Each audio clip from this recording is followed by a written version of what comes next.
siyosi nkalenkai wa taifa letu, nafasi ya mtumishi wa Mungu na ngayoshi na putokike ono tongani ni Mungu huwa anajiteulia mtu na kore mputoto na uteuzi na aiwanyeti actual tungana aidole ni kutenga ndani ya watu kumfanya mtu wake. Akore galune Lakini anapotenga na kuteua etwibelege ngedame kurola ngule hambadilishi kwamba sio yule ono lembetaka yola ngolake bado nimeteka yule wametekai ngolake na musheni yule tu wa familia wa Musheni ni nyakala ngole menyaka nyaka yeye baba fulani mume wa fulani. Mrs. Yesu Wanasifiwe. Wanabayano tumesumash Mzee ambaye anapata njaa, watungani wa biashara, mtu ambaye anafanya biashara, watungani jintamatu, mtu ambaye anaingia kwa majaribu yote, sasa na 100%, mtu ambaye mwili wake ni 100%, ndio sankai na Mungu ikaekelewa juu yake akafanya kazi ya Mungu. Mmenielewa? Oro show singala kai na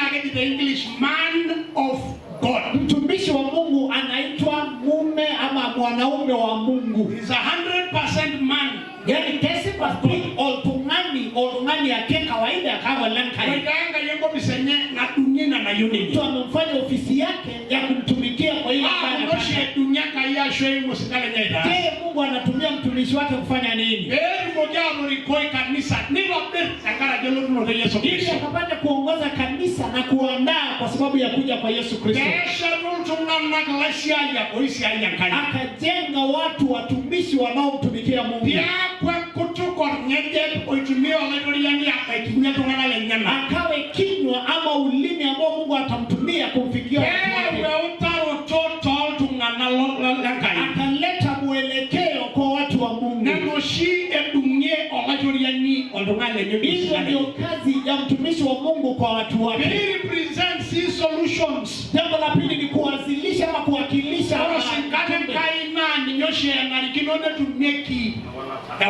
mtumishi wa Mungu ndiye analeta jawabu.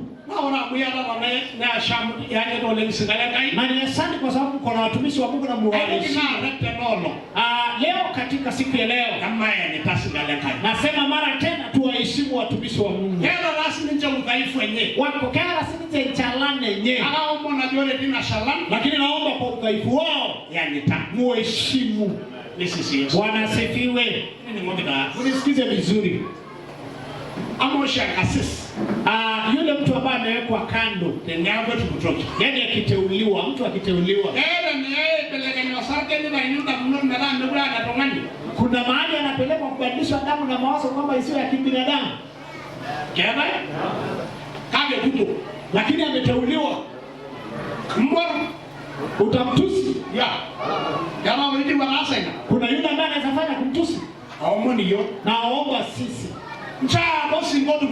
Mtumishi yeyote aliyeteuliwa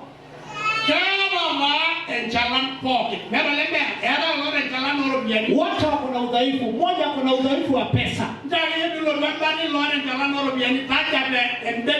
Ukija karibu na yule ambaye kuna udhaifu wa pesa, weka pesa yako vizuri.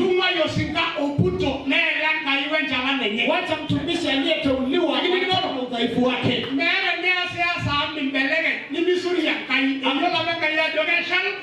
Hakuna vile utafanya, maana Mungu hawezi mbadilisha. Alimjua ako hivyo na akampaka. Tuwapatie matoleo yetu na tuheshimu kwenye hizo zaka zetu. Mumesikia?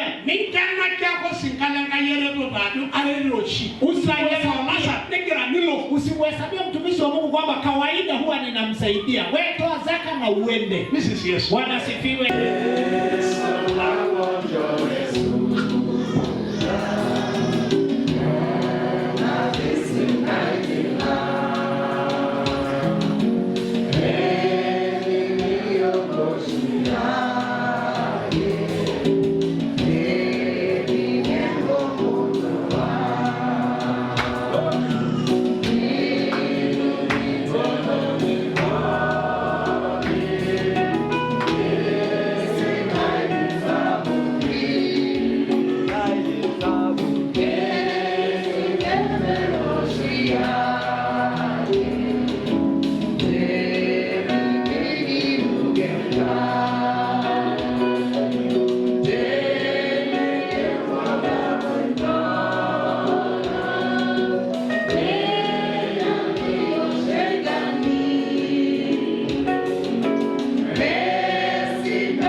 Baba, nimkimbilie katika Yesu.